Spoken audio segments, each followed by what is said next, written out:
মাত্র ২ ম্যাচ খেলেই আইএল টি-20 লিগের সেরা ৫-এ উঠে পড়েছেন কাটা মাস্টার মুস্তাফিজুর রহমান, যেখানে সুনীল নারিন, আন্দ্রে রাসেল কিংবা স্পিড স্টার ডেভিড উইলিরা তার চেয়ে বেশি ম্যাচ খেলেও আছেন পেছনের সারিতে। বল হাতে অসাধারণ নৈপুণ্য দেখিয়ে এমন একের পর এক কীর্তি গড়ে যাচ্ছেন দ্য ফেস। আইএল টি-20 লিগে তার এমন রাজত্ব নিয়ে বাকিটা জেনে নেব রিপোর্ট।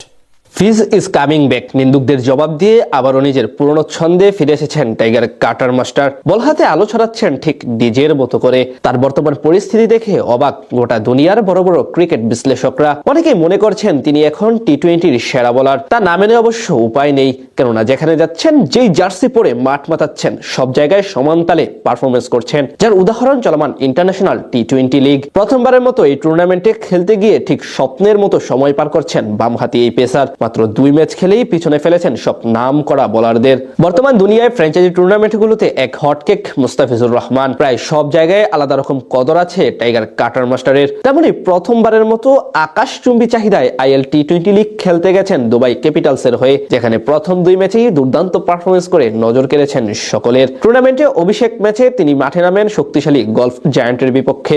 সেই ম্যাচে জয় অর্জন করতে পারেনি তার দল দুবাই ক্যাপিটালস। তবে বল হাতে সবার সেরা পারফর্মার ছিলেন মুস্তাফিজ। নিজের প্রথম বলেই প্রতিপক্ষ ব্যাটার রহমানুল্লাহ গুরবাজকে আউট করেন তিনি। এরপর দারুণ ছন্দে থাকা পাথুম নিশাঙ্কাকেও বিদায় করেন ৬৭ রানে। সর্বসাকুল্যে ৪ ওভারে কেবল ২৬ রান খরচ করে জোড়া উইকেট শিকার করেন দ্য ফিজ। এরপর গতরাতে মাঠে নামেন আবুধাবি নাইট রাইডার্সের বিপক্ষে। এই ম্যাচে অবশ্য জয় তুলে নিয়েছে তার দল দুবাই ক্যাপিটালস, যেখানে সামনে থেকে অবদান রেখেছেন দ্য ফিজ।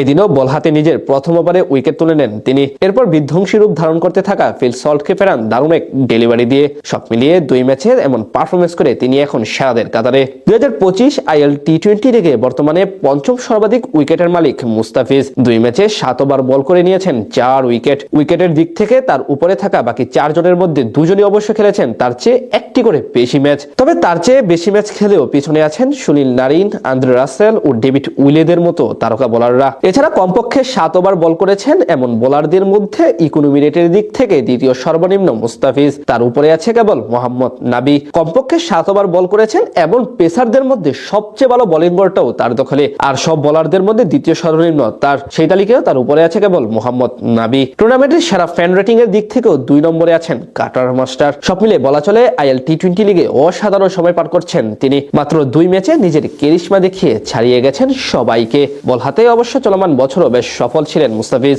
২০ ম্যাচে ২৬ উইকেট নিয়েছেন মাত্র ৬.০৯ ইকোনমি রেটে এবং ১৭.৬৫ বোলিং গড়ে। সেখান থেকে বলা চলে মুস্তাফিজ ইজ কামিং ব্যাক।